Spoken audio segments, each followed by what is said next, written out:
You know, I was just thinking, I was singing one of the songs, how things turn in history or perspective.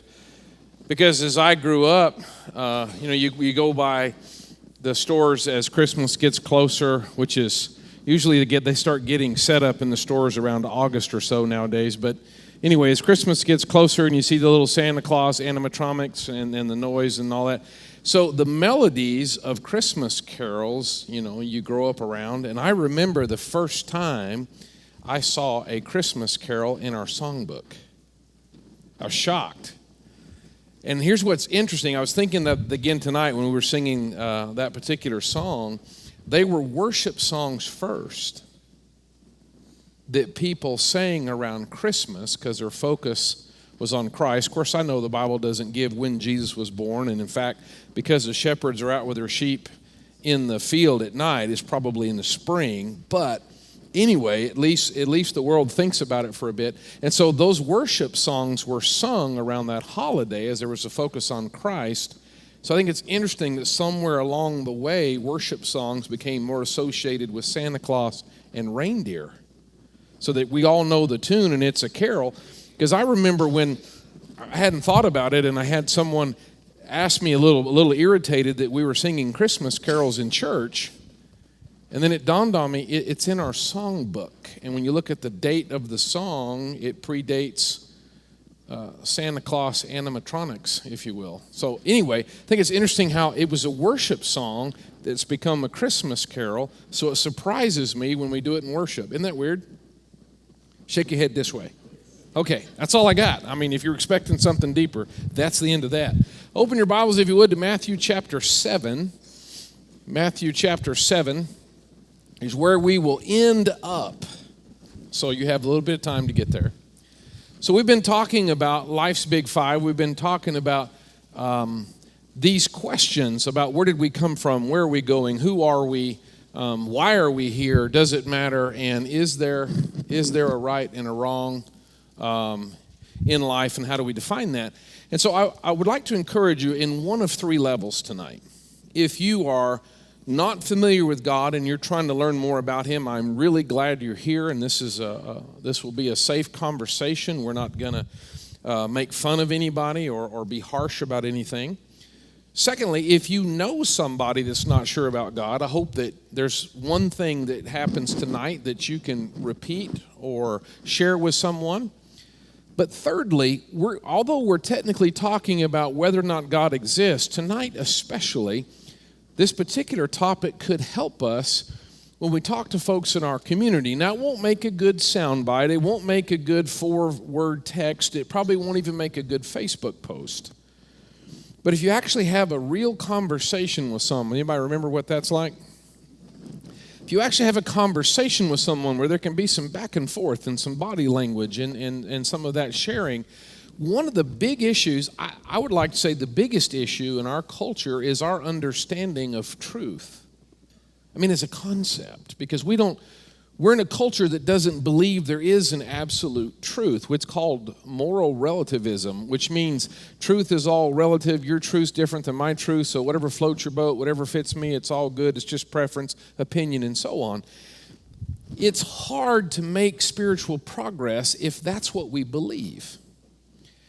And so there is a way that we'll talk about the moral law tonight, but it's also a way to engage people about the need for truth. Currently, I'm aggravated, because you want to know what I'm currently aggravated about, don't you? I thought you would. Okay, what I'm currently aggravated about is the frustration of internet research.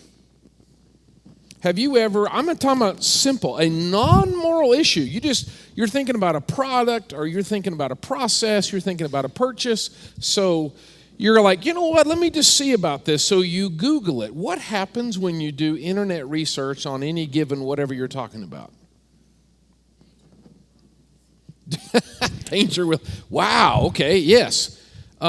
You get, it's the greatest thing since the pocket on the shirt, to it's the worst fraudulent disaster you'll ever find. What do I do with that? This is great. It'll kill you. It's wonderful. It stinks. Anybody know what I'm talking about? And so we're swimming in, we don't recognize truth, and now we're living in relativism, even in as simple an application as an Amazon customer review. Which one do you believe? And so we're down to, I don't know, I guess I'll have to try it and see. The problem with life, if you conclude, man, I don't know, I'm getting so many different answers, I guess I'll just have to try it and see, you only get to do it one time, and then there's an end. And the bummer is there's not a return policy, and the warranty's a little rough. If you get to the end of life and go, oh, man, that wasn't the way to do it, that's a little rough. Can I get an amen? So the frustration about internet research becomes much more serious when you talk about, man, how do we live life? How do we answer any of these 5 questions as far as does it matter and where am I going and where have I come from and all that sort of stuff. So along the way, we'll discuss several things, but tonight we've talked about some scientific evidence, if you will. This one's kind of interesting, I hope, because of this truth discussion. And here's the question. Is there a difference between Mother Teresa and Hitler?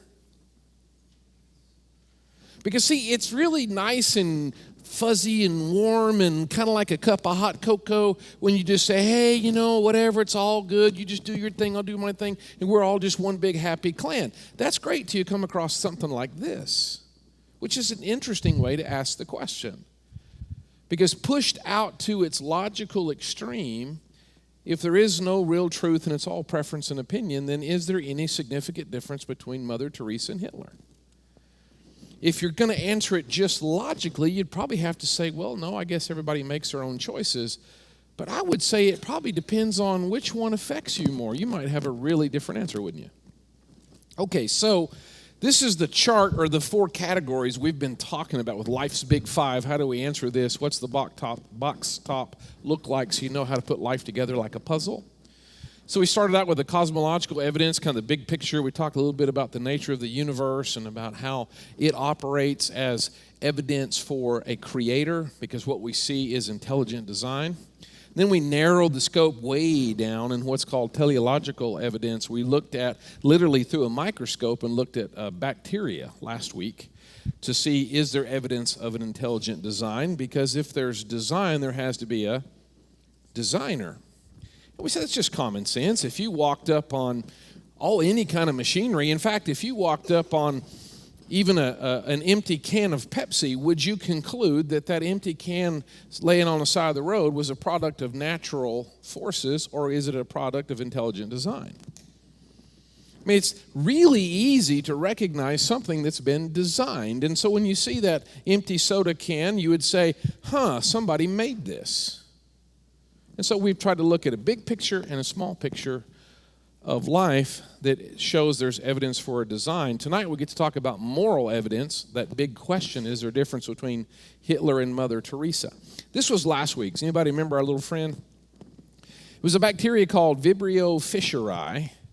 And in the research, it's a particular bacteria that when they go on the attack, if you will, what they do is create light. They're a bioluminescent creature. And we talked about how there's a single cell organism. There's no brain. There's no nervous system. It's just one cell. Just one. Very tiny. And one of the things that Darwin said in his theory of evolution, the idea is you start off with something simple, and then through a process it gets more and more complicated, more and more complex, more and more sophisticated. He said if they ever discover that the smallest organisms are complicated, my theory is done. It's the idea called irreducible complexity. You can't take a whole and break it down to its parts. Let's say, for example, we were going to imagine the engine in your automobile evolved. Well, right out of the gate, you're probably going to find that hard to believe. You're going to open your hood of your car and say, that looks like intelligent design to me. Now, I have to say I have worked on some that I've questioned the intelligence part of the design, but still, you're not going to believe that just happened, okay? But even if it were to evolve, or if you just wanted to put it together, could you put it partly together and drive it down the street? No, you got to have all the parts. You can't have, well, I got the block and I got 2 pistons, I got a rod and a couple of bearings. I mean, that'll get me started, right?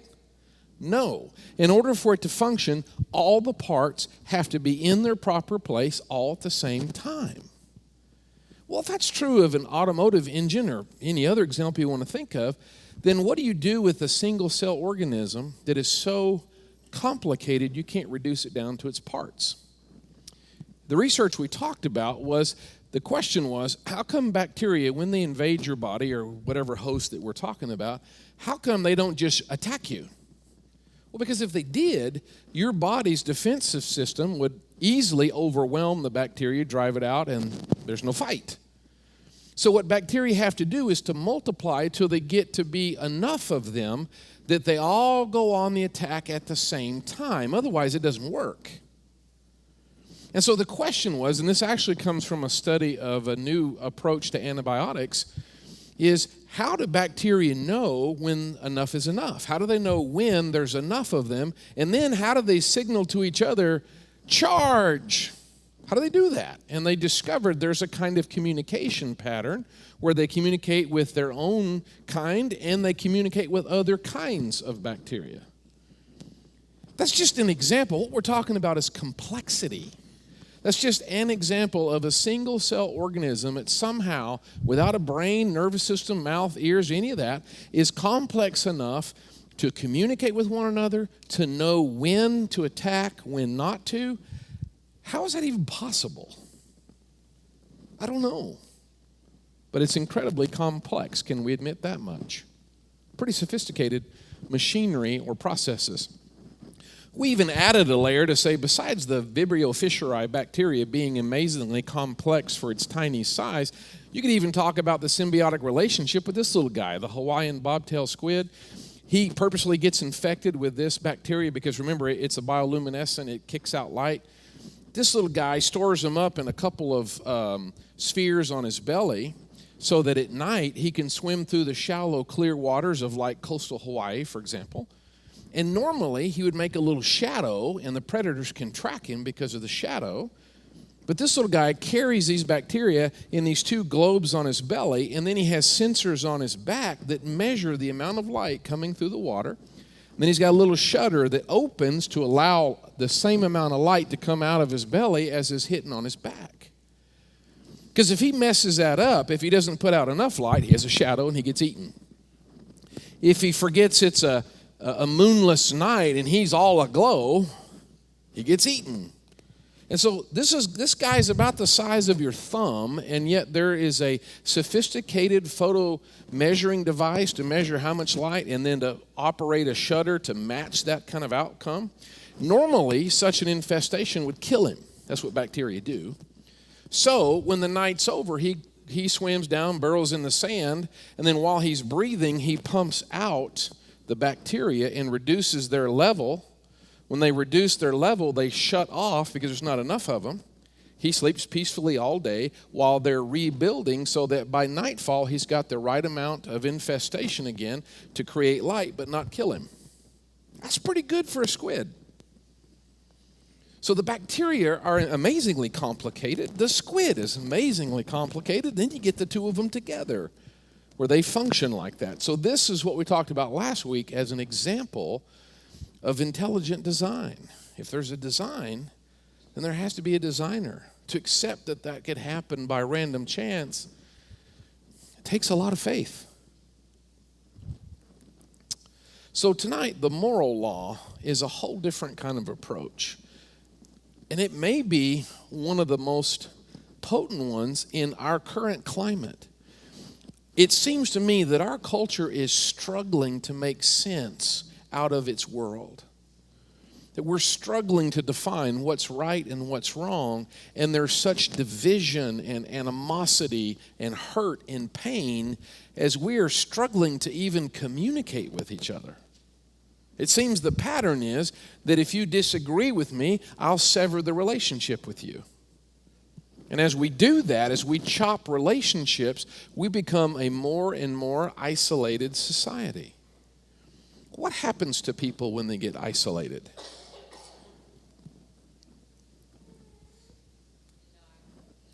They die. Well, there's the bottom line. I was going to take longer to get there, but there's the official answer. I was going to say they get weird, but that's eventually what happens. So the moral law, it goes this way, sort of like intelligent design, but we would say, okay, here's just kind of three statements. Every law has a lawgiver. I mean, it came from somebody. Number two, there is a moral law. So number three, there must be a moral lawgiver. Now the challenge will be number two. There are some who say there is no moral law. There's moral choices. There's moral preferences, opinions, flavors, sensitivities, but there's no absolute moral law. It's the same folks who would say there's no absolute truth.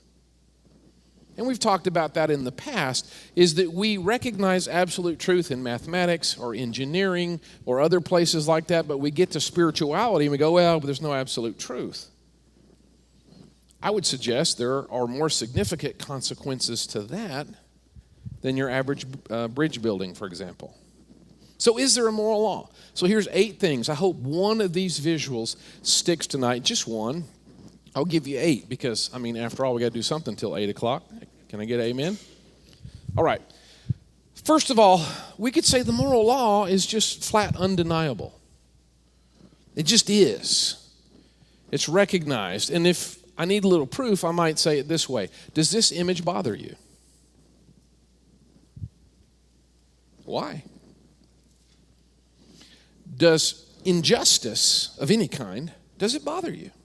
And even if you're able to sort of be like, well, you know, that's people's choices. If you were the guy on the ground, would it bother you? Sure it would.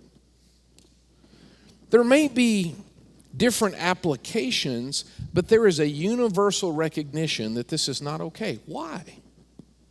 If there's no moral law, there's no moral lawgiver. If we are the result of an accidental evolutionary process, why would it bother us to see someone being harmed or see some injustice? We should just be grateful that's not us. But it bothers us, which sort of leads to number 2. We know there's a moral law by our reaction. By our reaction.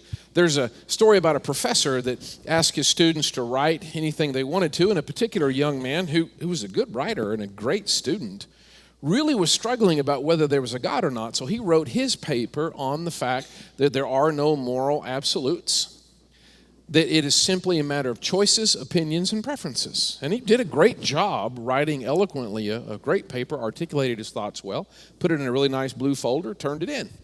So the professor gave him an F and wrote underneath it, I don't like blue folders. Well, the student came to the professor's office outraged. Why do I have an F? He's a really good student, had a scholarship on the line. You know how that works.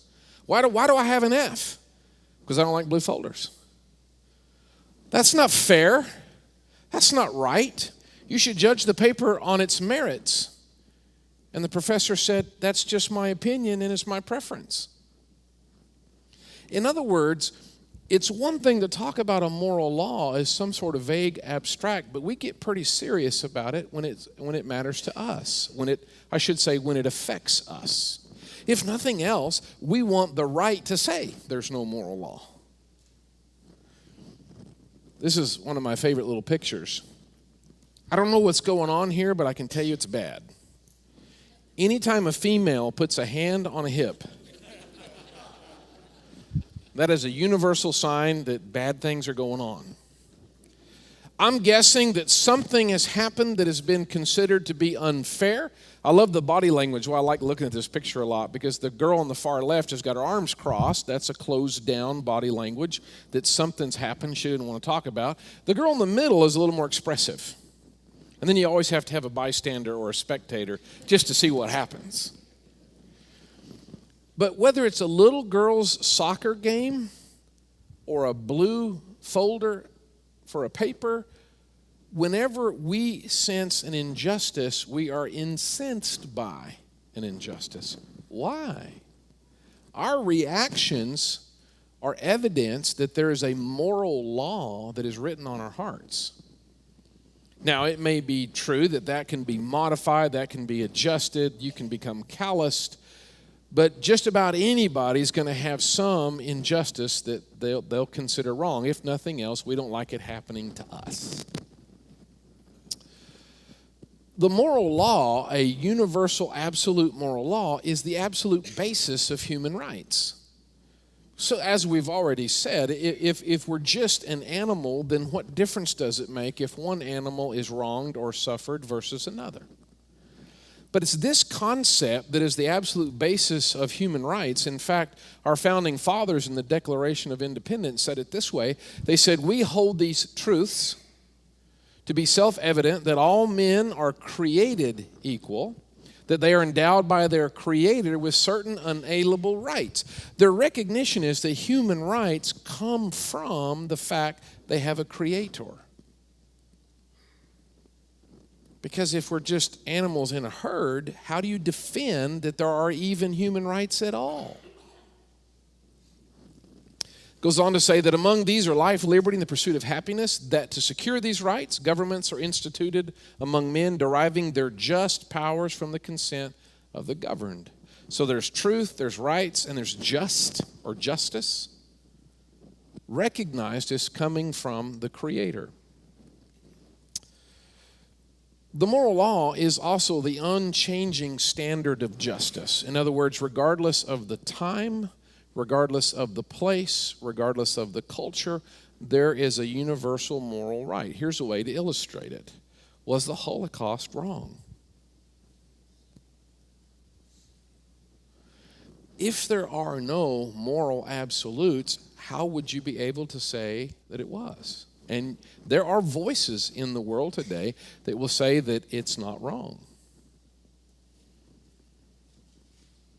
And as I continue to say, if you can work yourself into a place that murdering someone else is just a matter of choice, preference, and opinion, you probably still don't want it happening to you or someone you care about. Why? Where does that come from?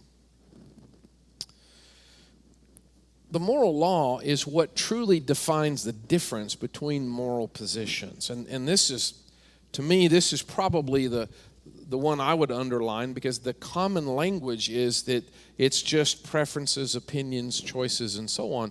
But how do you define right and wrong? Where do you draw the line? Where's the limit? Or is there such a thing? So what people will say is, it's like vanilla and chocolate. Which is the best ice cream? It's easy, it's chocolate. There's a couple of sinners among us, that's all right. But see, we readily recognize that's a matter of taste. Got the wrong cone, too. There's always one in every crowd. So, or several.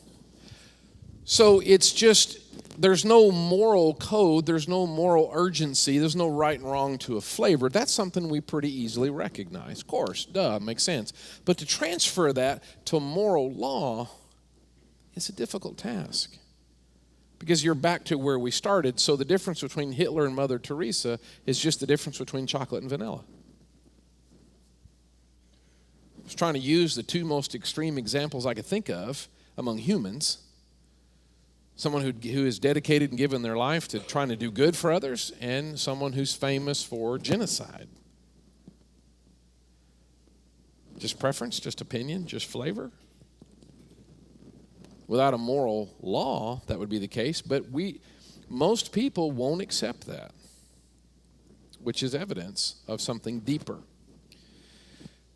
The interesting thing is, if we know that some things are absolutely wrong, like murder, for example, the fact that we recognize an absolute wrong demands that there has to be an absolute right, by contrast. In order to recognize wrong, you have to have some standard, something to go off of, something to say this is true or not. So if I were to ask you, is this a depiction of the state of Texas? Is this an accurate dimensional depiction? Or is this one? Well, no, you look at one of them and one of them is squeezed. But you don't know that if there's nothing to compare it to. When you see the standard, you recognize anything that is not right. It's a moral truth that shows us what a moral wrong is. But what I'm trying to suggest tonight is even our sense of moral outrage depicts there must be a moral right way. Does that make sense? Okay. This is interesting in today's climate that a moral law is the grounds for political and social dissent. I was trying to figure out how to depict that, and I thought this was cute. Here's a lot of dissent on one screen. When we get upset about something, and this is like where we are right now. There's a lot of outrage, a lot of perceived or recognized or experienced, however you want to say it, there's a lot of perceived injustice. How can you be incensed by injustice if there's no moral law to define justice and injustice? So, oh, there's where we go. Keeps blinking, scares me. This is the one I was talking about, that third place. If we can have a conversation with people, when people get worked up about whatever it is, because it's kind of what we do right now. Everybody gets kind of foamed up about, and you can cover the spectrum probably. What a great time, if we can, in a conversation, to turn that toward how do we know what's right and wrong? What I'm talking about is evangelism. What I'm talking about is bringing people to look up, to look at Christ. Because if we're upset about, be it a political issue, be it a social issue, be it an injustice issue, the frustration that I would have along those lines is if somebody brings you an example of some wrongdoing, how do you know that's what happened? Have you ever seen two very different depictions of the same event on the internet? I mean, the frustration I have is I would argue that both sides tend to show a partial picture to make their point. Because that's what's happened. It seems to be happening rather than just, okay, here are the facts, and then we figure out what we think about the facts. I'm presented a presentation about it. Here's a narrative. Here's what you're supposed to think about this. And from what I can tell, you get that from both sides, which is really frustrating to me. Because as long as that's happening, how are we ever going to find common ground? How are we ever going to figure out what really needs to be done if we don't really know what happened? Am I making sense? I would like to suggest we may have an unusual opportunity because that's what we're doing right now. We're all foaming at the mouth just in culture. And whether you're a CNN or a Fox News, whichever side, everybody's foaming around about stuff. What a great time to say, yeah, boy, I don't know, but isn't it aggravating that we're not getting the full facts? Isn't it aggravating that we don't really get to hear absolute truth? Isn't this just a great example? Wouldn't it be nice if we really knew the truth? There's a place to steer away from, whether it's political or social, into something that's eternal. We can follow up saying something like, can you imagine if we had to live spiritually like that? Partial truth, where you're given a narrative rather than facts.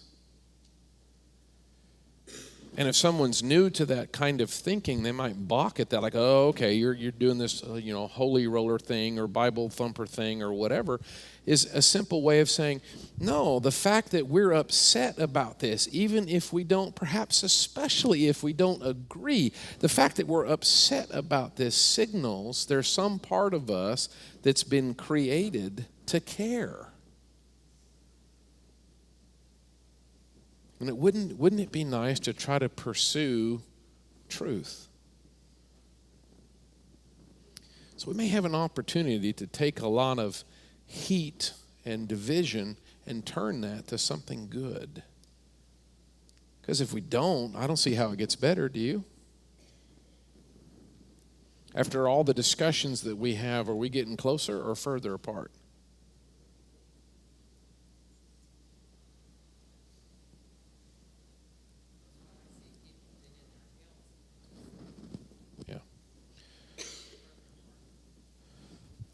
I'm not against sharing truth, but I would probably say that social media is probably the most ineffective evangelistic tool that's ever been invented.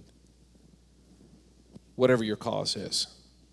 because evangelism is sharing the good news, and it may be good news about a social issue, more importantly about a spiritual issue, but the worst part about Facebook is there's no face. It's not face-to-face. I think that's an interesting name for it. Probably because it had its origins in a different purpose. If I understand the history of Facebook right, some college students hacked the college database directory, if you will, to put all the pictures of the hot girls on campus so they could rate them. That's history I've read, but you could probably read an alternative view. Well, that's what I understand it originally started out as, and then it transferred into what it is today. Lastly, if there is no moral law, then why do we make excuses about violating it? Why do we have guilty consciences? Why do we have that's another sort of reaction, but I'll call it a spiritual reaction. These are just 8 different ways, because remember it's just 3 little steps. Every law has a lawgiver. There is a moral law. Therefore, there must be a moral lawgiver. Here's another interesting thought. Across the globe and across history, human cultures have had some kind of religion.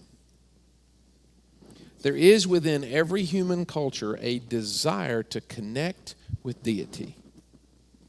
Now, there have been some pretty unusual systems designed or explained, but every human culture has had a desire to connect with a being greater than themselves. Why? That's interesting.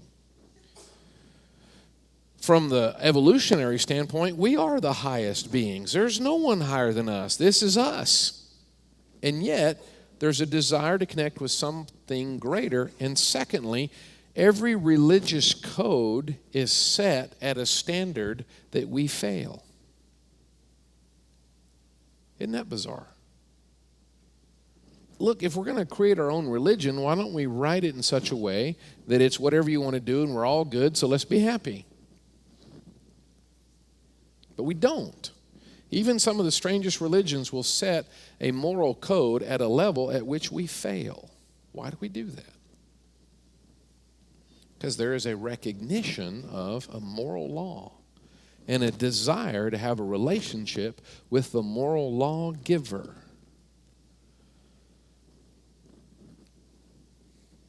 Where I'm going, where I've come from, how life has any meaning, all comes from, as was said in the Declaration of Independence, that we have a creator.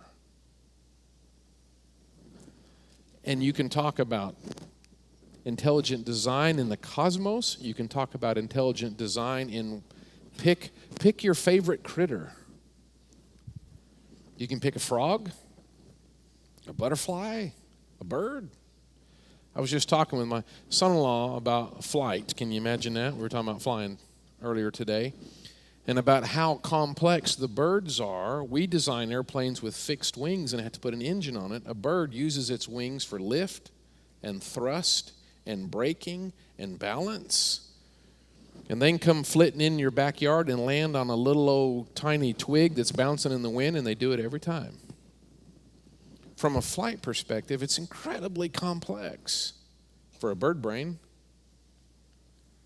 Pick a critter, because there's lots of them, and they're all amazing because they've been designed. And tonight is more about, which may resonate with some, because we're kind of a folk about feeling. We talk about our feelings. We're in a culture that verifies truth by feelings. If it feels good, do it. I know it's right because it feels right. I like the guy with the bumper sticker that said if it feels good, do it. So he just ran into the guy at the red light because it felt good. Well, this one sort of comes from there. Well, tell me about how you feel about injustice. Why do you feel that way? And where does that feeling come from? What I said is people make excuses for violating the moral law. Well, in order for Adolf Hitler to put to death, to murder so many Jews, they had to be dehumanized. And one of the things he says that he learned from Darwin's theory of survival of the fittest, he said it this way. He said, if nature does not wish that weaker individuals should mate with a stronger, she wishes even less that a superior race would intermingle with an inferior one. Let me just stop for a second. Do you recognize that Hitler talked about nature as if it was an intelligent being? Nature wants, she wants us. Do you realize this we hear in our culture today?